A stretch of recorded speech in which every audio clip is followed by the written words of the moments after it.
of all, thank you everyone for coming. It's such an incredible pleasure. I'm a CFA as well, so I kind of feel like this is my tribe a little bit. And also thanks to Thomas because he helped to organize it. And actually Thomas and I were talking, we've known each other for probably almost 20 years. So I'm really excited to be here. So how did I start writing? So when you, actually kind of interesting. When I came to the United States, I was like in the very beginning, I was very self-conscious about my accent. And then I read this quote that really changed the way I look at my accent. I may speak with an accent, but I don't think with an accent. Think about this. So I, in 2004, at that point, I already received, at this point, I had my master's degree. I received a CFA, and I think I was teaching finance for 3 or 4 years at CU Denver. I was kind of getting bored, not bored, but the challenge of teaching was not there anymore, so I wanted to do something new. And I learned that the street.com was looking for writers. And I was happy to find out that they were paying absolutely nothing. Which is, this is a big deal because if they paid something, then I would not have applied because I would not feel that I was good enough to write. But since they were not paying anything, actually that was a good thing because I couldn't really, could not really let them down, at least financially. So I started writing for the street.com. And I absolutely fell in love with writing. So that's how I got into writing. And then I would argue that writing is probably one of the most important things that has happened to me as an individual, like right on the same level as having kids. Why? Well, let me tell you about my writing routine, and then I can explain why. So every day, unless I travel, I get up in the morning about 4:30, 5 o'clock. I get my I get my cup of coffee, I get my headphones, and I write for about 1.5, 2 hours a day. Every single day I write. Now, if you think about what is writing, writing is focused thinking. Just think about what you do when you write. You're sitting there, you look in your computer, and you think. How many of us spend 2 hours a day thinking, doing nothing else but thinking? And that's what writing is. So, but what writing does is basically think about our mind as two computers. You have like an iPhone computer, which is your conscious mind, and you have your subconscious. Think about it as a kind of as a huge, like AWS kind of cloud, supercomputer. You have access to your kind of the iPhone computer, which is powerful, which has all your sensors, etc., consciously throughout the day. But to get access to the subconscious requires you sitting down and forcing this connection, kind of this dance between your conscious and subconscious mind. And this is what writing does for me. So a lot of times after I'm done writing, I'm as surprised as what I wrote as the people who are reading it. And I absolutely love doing this. Now, let me ask a question. How many of you work out at least once a week? Okay.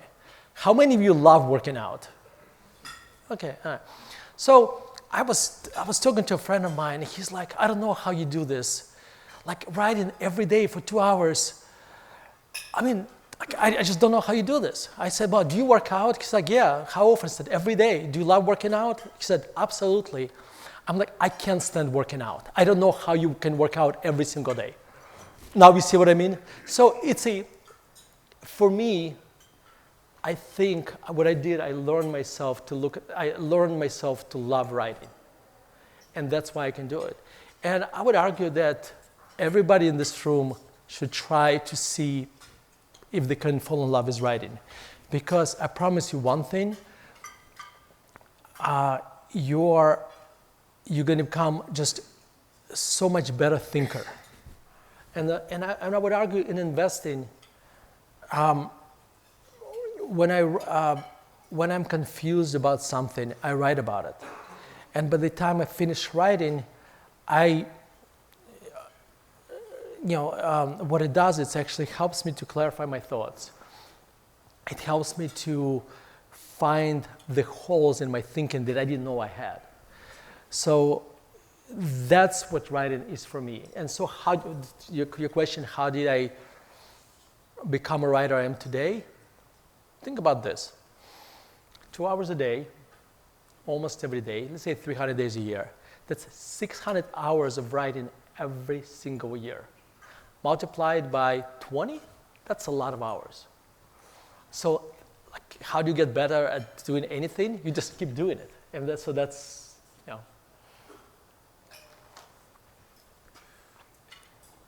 Thank you for that. One of the things you talk about, soul in the game, is habits and systems. And you touched briefly upon it just now, but what is the system that you use to make sure that you write every day? Yeah, sure. So I think to create a system, there are several things you got to do. Number one, you want to tie a trigger point to something. Number one. So in my case, I tie my writing to getting up in the morning. So the first thing, one of the first things I do after I get up, I start writing. That's number one. Number two, you try to remove as resistance. You try to make it as easy as possible. So what I do when I wake up in the morning, there is my laptop, there are my headphones. I have a writing chair in the bedroom downstairs. If my wife kicks me out of the bedroom in the morning because I bother her, I go to my other writing chair. I try to have as little resistance as possible. Now, if you wanna start, I'll give you another system. We live in Colorado and we ski. And the problem with skiing is that you ski for 3 months, 4 months, and then you don't ski for another 9 months, right? So getting into skiing is actually not easy because you just broke the habit. So the way we do this, we have everything packed and ready to go in the morning. So we pack it in the evening, and we have these big IKEA bags where we put our ski boots, everything packed. So in the morning, we remove the friction with kids to go and skiing. Because you have to go skiing, you have to get up probably at 5:30, 6 in the morning. So removing the friction is very, very important. And then you gotta just, to create a habit, you have to keep doing it for a while. I mean, the science behind it says you gotta do it for 20 or 30 days or whatever. But just keep doing it over and over and over again, and that's how you create a habit. So for me now, some of you who work out seriously will tell me that if you don't work out for a few days, you don't feel good. There's something is missing. I experience that kind of state when I don't write for a little bit. I feel like my thinking is clouded. So it's a kind of, and I think this is something I've done by doing it for so long. That makes sense. I wanted to explore the application of one of the big topics of soul in the game with you, and that's how Stoicism relates to the investment process.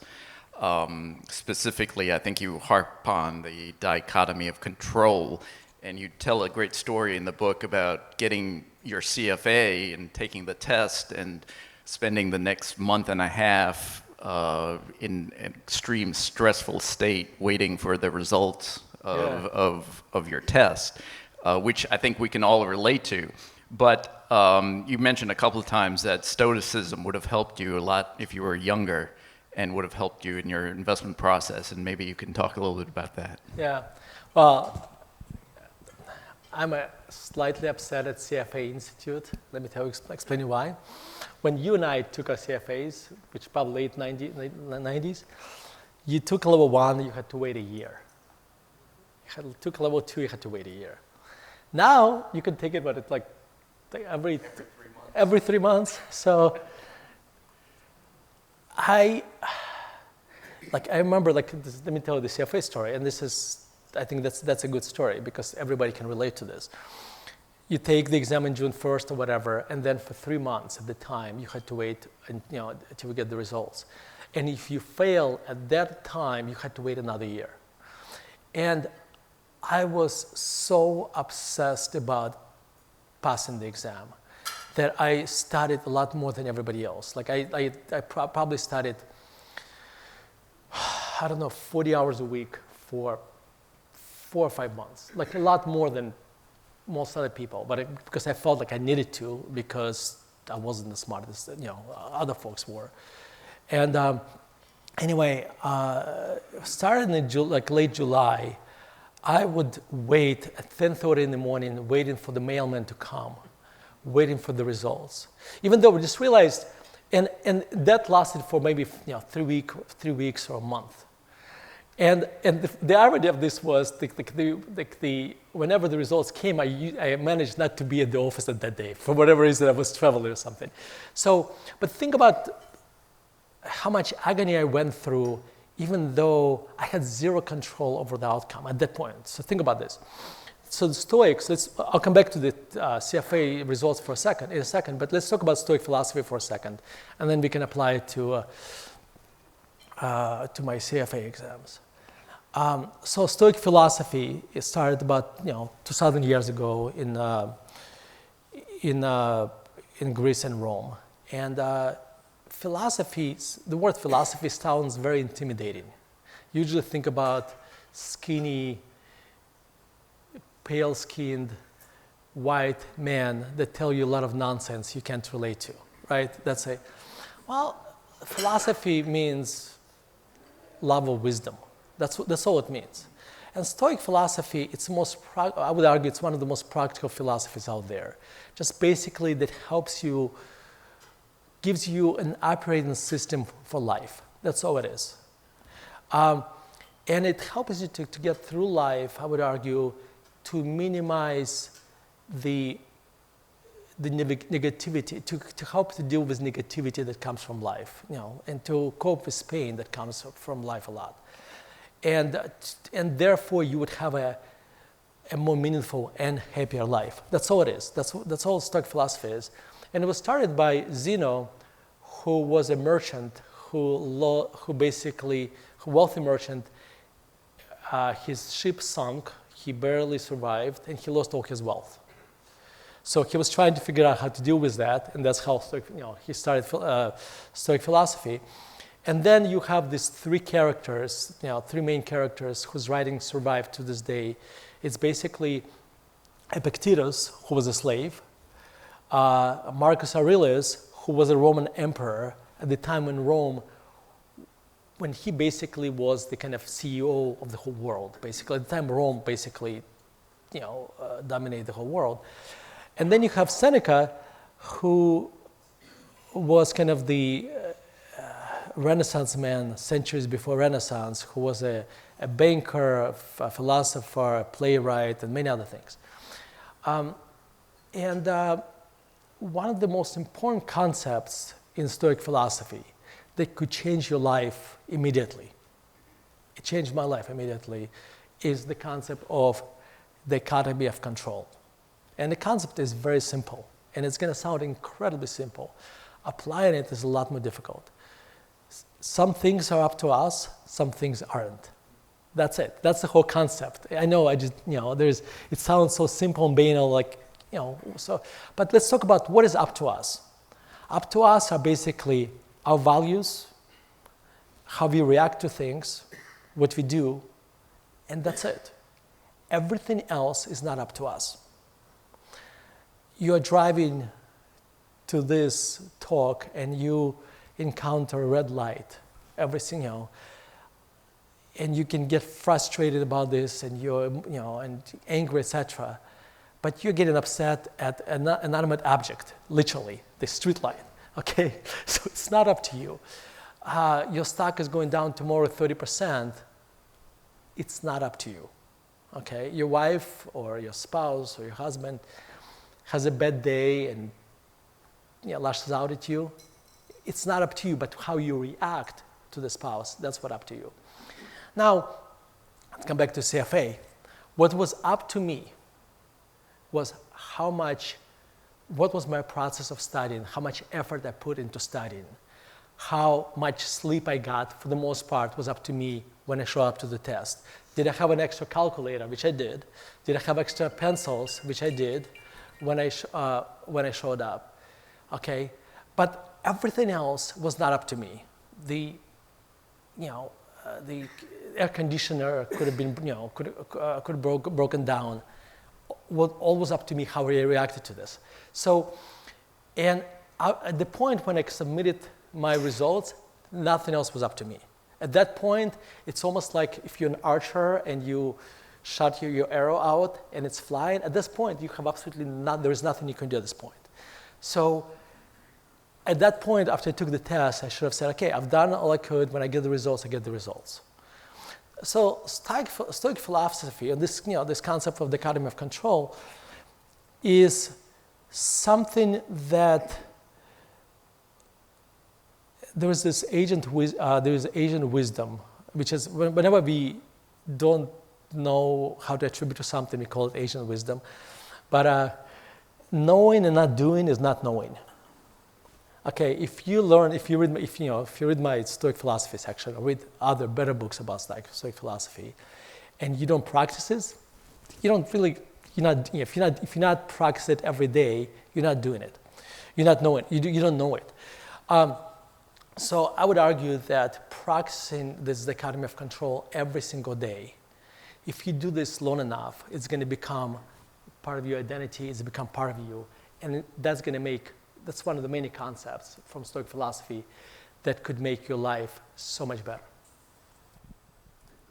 One of the points in the book, and it's a very powerful story that we can all relate to, is your horrible underperformance in a year's period and the pain that you felt from that. What did you learn from that, and how do you apply Stoicism to periods like that? Yeah, so let me give you a little bit inside baseball.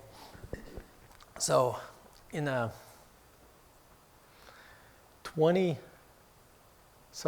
if any of you read my articles, the way they look is like this. There's my father's painting, there's a personal story, there's an investment article, there's my brother's painting, and then there is a section about music.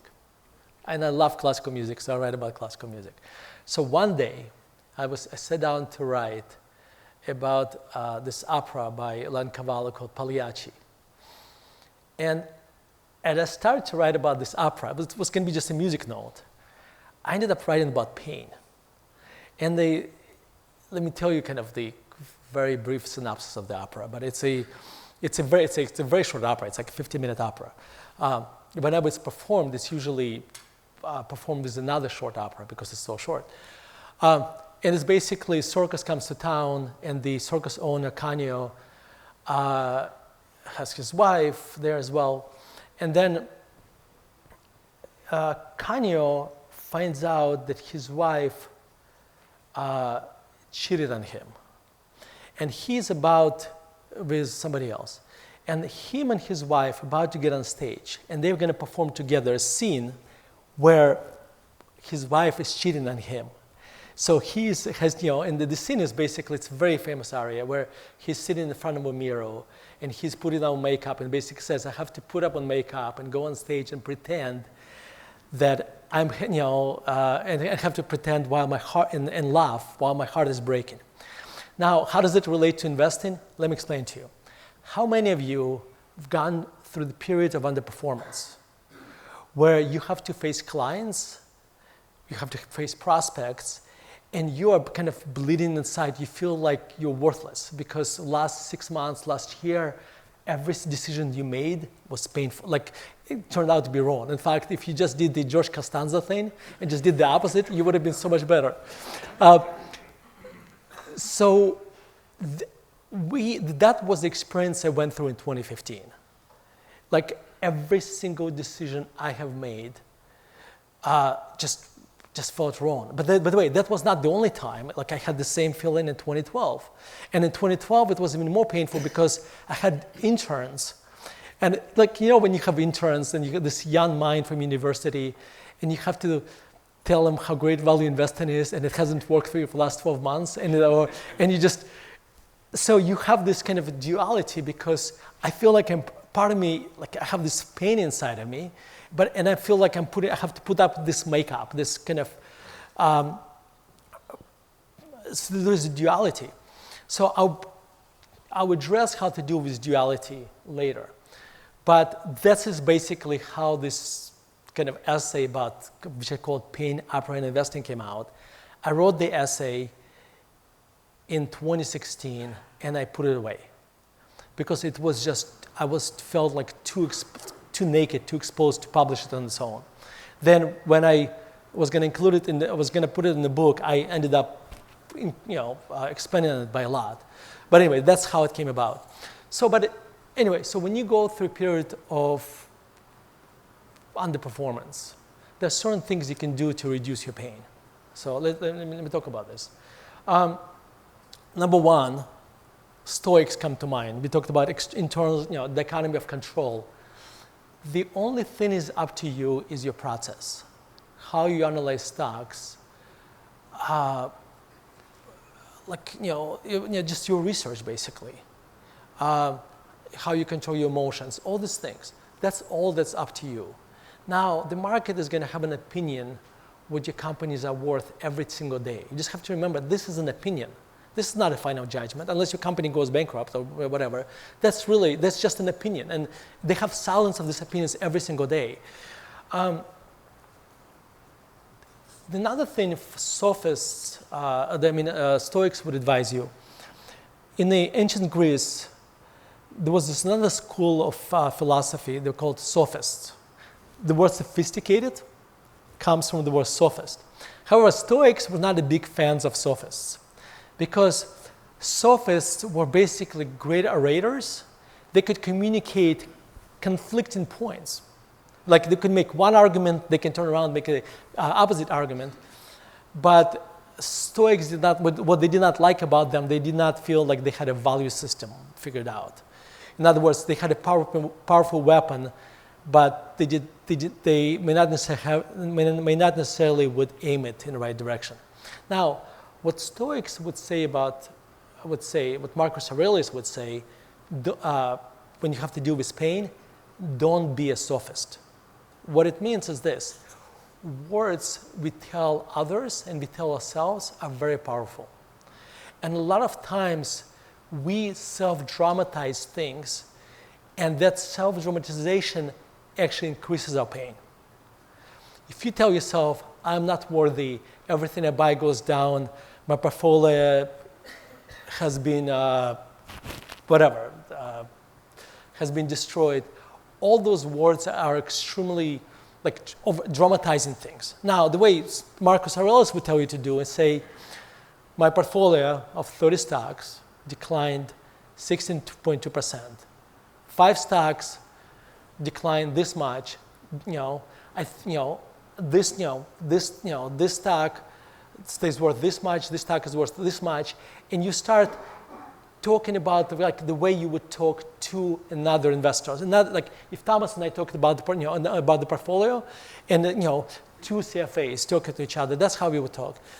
And then what you find that once you start to move in these fancy words, it's actually remove some of the pain. Now, the next thing you can do is to write, and this is what happened to me in 2015. I sat down. So what happened to me in 2015, I was on a trip to Israel, and throughout the year, I think the market was up 5%, our portfolio was down 10 or 15%.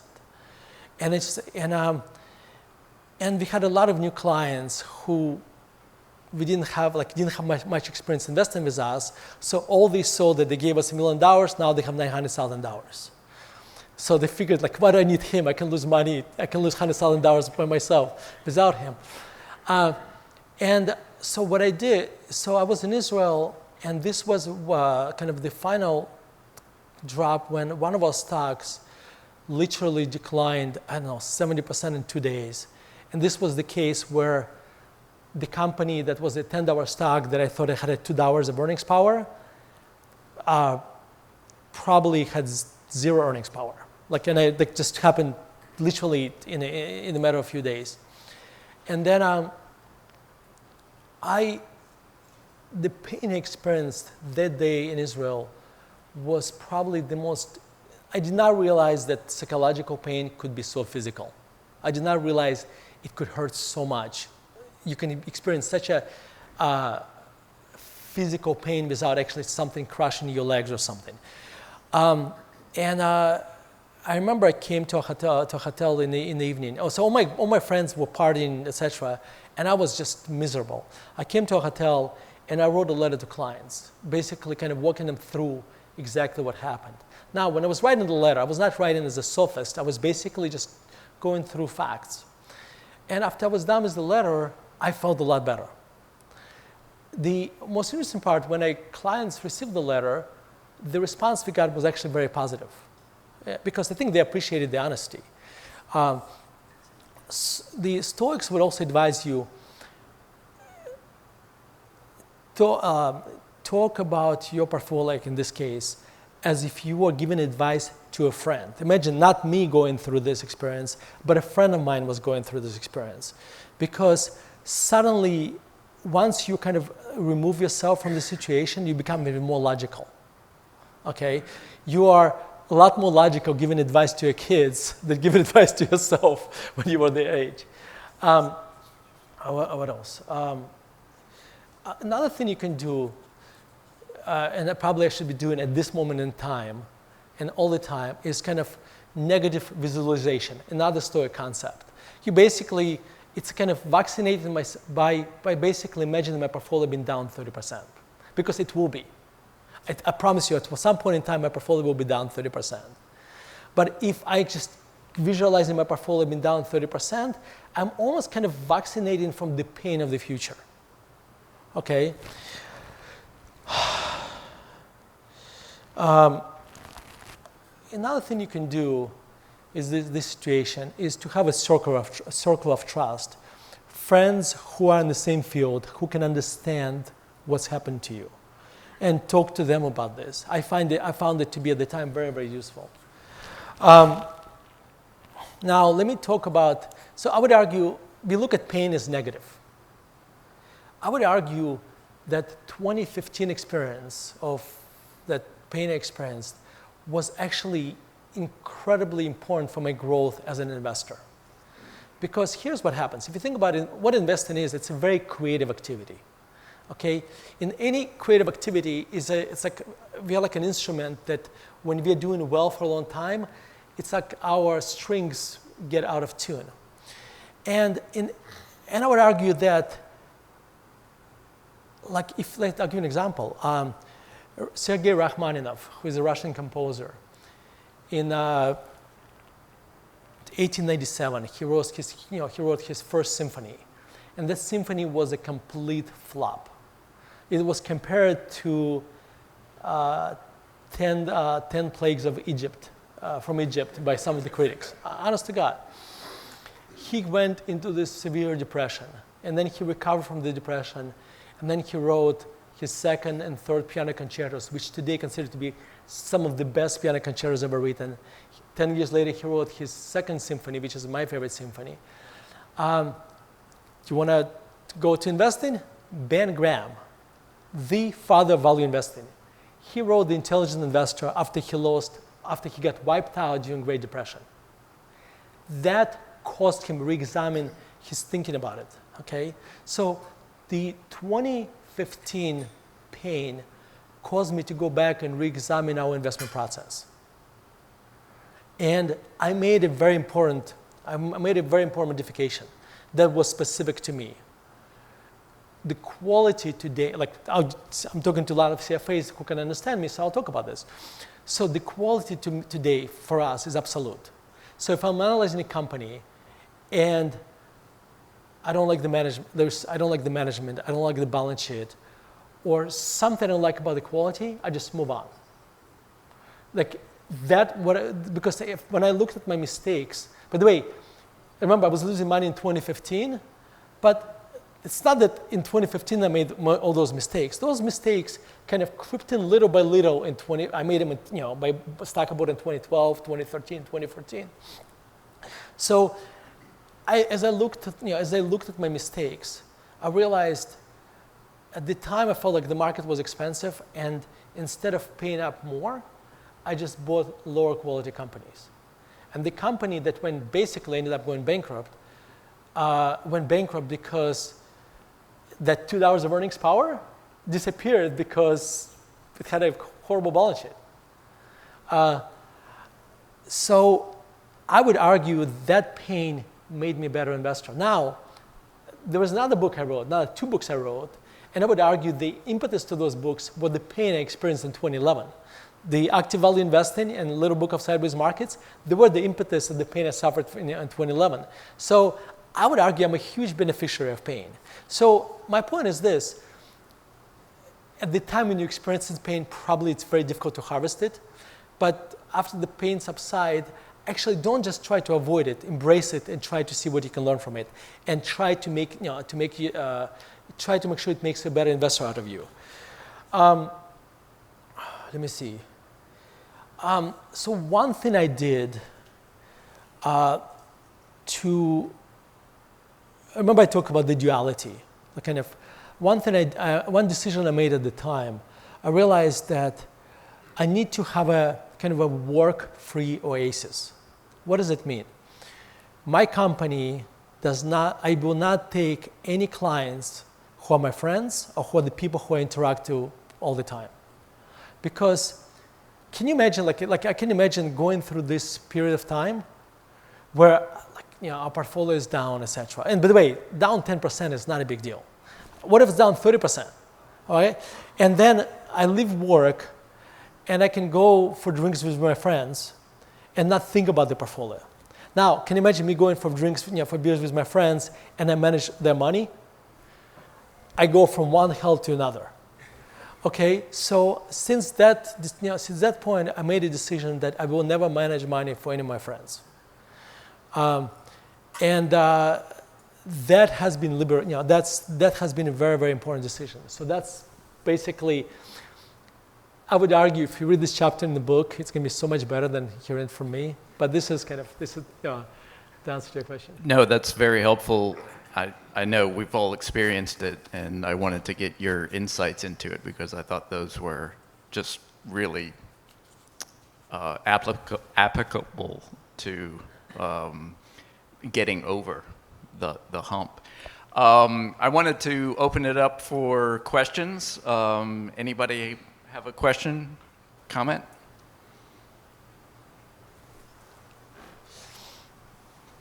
I'm going to bring the mic over.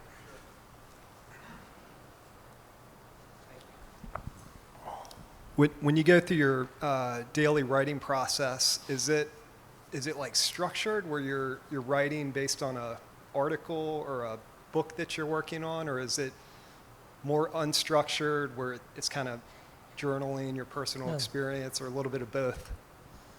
That is such a great question. So I would argue, so I'm going to be hypocritical for a second, because I would argue that everybody should try to write a journal. 5 minutes a day, 30 minutes a day. And the reason I'm hypocritical, because I don't.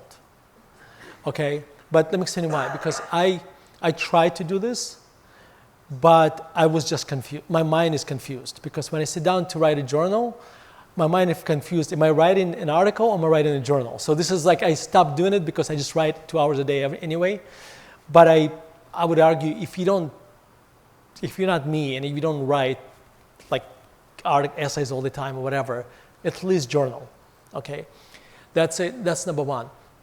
Number two, I'm going to answer a lot more than you asked. Okay? There are two types of writers. Okay? There are like what called professional writers. Like John Grisham, I think he writes 1,500 words a day or whatever. So like a lot of writers set a number of words a day every single day. I don't do that because I create a space. For me to write. It's a physical and temporal space. What I mean by this, I have a chair in my bedroom. That's my physical space. I created time at 5 in the morning. That's my time, space. And that's when I write. Like for me, like I have the headphones waiting for me, put them on, and listen to classical music. I have my soundtracks, whatever. Now, during that time, I do nothing else. I don't answer emails. I don't do Slack. I turn everything off. If you start writing, let me tell you a story. This is an interesting story. I have a friend who is a CFA in Boston. Him and I had this conversation literally a month ago. And he says, Vitaliy, I write quarterly letter like everybody else does in this room, but I want to write an article a week. I said, to write an article a week, you have to write every day. Okay. He says, but you know what? I don't know if I have 52 articles to write. I said, you know what? You're absolutely right and you're absolutely wrong. I probably write about maybe 40, 50 articles a year, something like this. But if you ask me on January 1st, what are the 50 articles are going to be? I have no idea. Now, this is what happens. If you write every single day, your brain will go from being like 5% writer and 95% investor to maybe become like 20% writer and 80% investor. So you're going to have what I call a writer's brain. Once you develop the writer's brain, what happens to you, you start noticing things that you haven't noticed before. You start looking for ideas. And you start seeing analogies and mental models that you haven't seen before, that otherwise you would not have noticed. So it's going to make you, it's going to modify you. You're going to be a different person. And then what I do when I notice it, I write it down. I just have a list of things that I thought, oh, this is kind of interesting. I want to explore this more. And so when I sit down to write, a lot of times it's something I want to kind of to think through, and I have a list of those things. And by the way, a lot of times what happens, I'm stuck, and what I do is just put it away. Now, coming back to my writing process, this is very, very important. The reason I create the space to write and don't create a word count, because I have no idea how many words I'm going to write this day. And this is very important. Many times I'm sitting in front of a computer for 2 hours and have nothing to show. Like I have nothing to show. However, in the beginning, I used to get angry at myself, like I failed at this. Over time, I learned to forgive myself. Because here's what happens. When you sit at the computer for 2 hours, you planted seeds in your subconscious. When you're going for a walk in the park, when you're taking a shower, your subconscious is still working. This AWS computer is still working. And I cannot tell you how many times I have this idea, this is what I want. This is how I'm going to say. I didn't even, by the way, the irony of this, I didn't even know I was thinking about it when this thought came to mind. Okay? So that's basically kind of what my writing process is. And then one more thing. This conversation with my friend, and he said, Vitaliy, I'm only going to write about investing. You write about philosophy, classical music, parenting, whatever. I'm only going to write about investing. I said, you know what, you say this today, but when you have a writer's brain, it kind of has a mind of its own, and you have no idea where it's going to take you. So anyway. Continuing on that theme, when you have a work in progress, do you set it as a goal to be as concise and as clear as possible to your audience in possibly rewriting what you have come up with as a concept in your process? Because I find I do that a lot. I don't send out something right away, but I look at how I can make it more concise, more clear, because sometimes my verbiage is too extensive or whatever. And just if you could comment on that. Absolutely. That is such a great question. I would argue most of the writing is rewriting, and that's what you're referring to. I look at my first drafts, and they're kind of embarrassing. But all I'm trying to do is trying to get the words out of my mind, and then as I go through them, this is where actually a lot of thinking is happening, is because I'm rewriting it, new ideas come up, suddenly new analogy creeps in, and you're like, oh, I can expand on this. So I'm like, I spend probably most of my time in a rewriting mode, not in a writing mode, I would argue. And that's how, when I just wrote an article about unions, just came out a couple of days ago. And let me tell you how I wrote this article. By the way, when I write, and I've been doing this forever, I have an editor. And it helps me just basically, when I write, I can get it to 80%, and he can help me to get it to 90, 95, and then I do the last 5%. And so I would send it to him, and what I found when I was writing about unions, I was very passionate about this. I mean, when you're passionate about something, you become extremely one-sided, and when you become one-sided, the people who read it actually start respecting you less because they can see the biases. So my first drafts were extremely kind of one-sided, and he would give me pushbacks on these points. So I went back and actually rewrote a lot to make it's not even more balanced, more logical. So when you read it, you can see that this is a person who is trying to use logic, not just emotions. Also,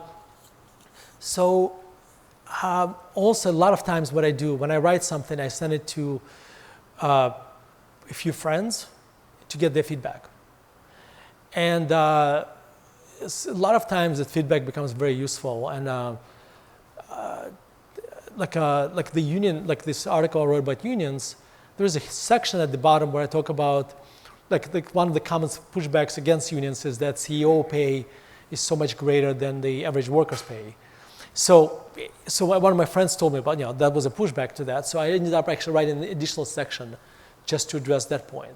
So having somebody you trust to provide you feedback is also very, very beneficial. Yeah. So growing up in a different country and then moving to the U.S., how has that influenced your writing style and your investment philosophy with the different cultures? Yeah, it's interesting. So let me see. How did growing up in Russia influence my writing style? I think there's a lot more sarcasm. That's a lot more sarcasm in my writing. Also, I make fun of the language a little bit. It's like Victor Borge had this saying, "This is your language, I'm just trying to use it," when he was making fun of the English language. But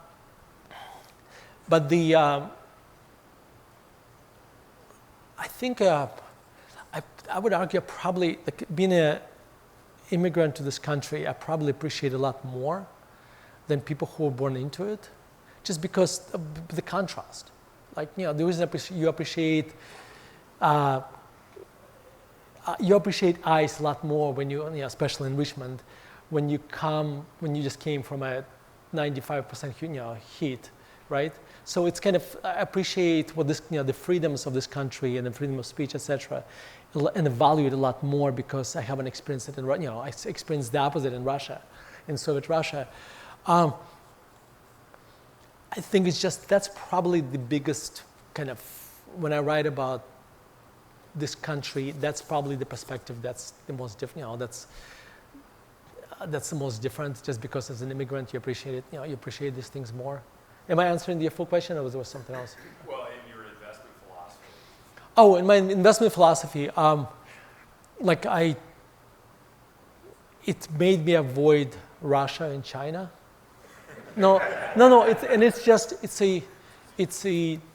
That's probably, I would argue that's probably, it made me a little more cynical when I look at companies at times. But that's basic. That's probably that's basically it, really. Yeah.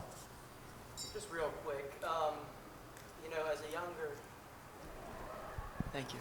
As a younger guy, I'm looking at you, and it seems like there's no more worlds to conquer. So I guess my question is, what's next for you? Oh, I'm trying to become a better investor.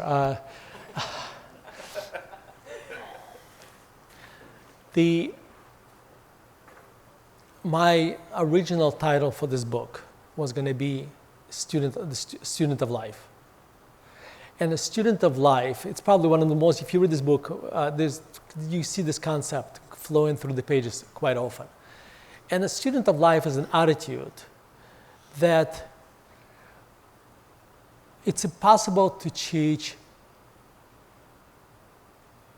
something to a person who thinks he already knows the answer.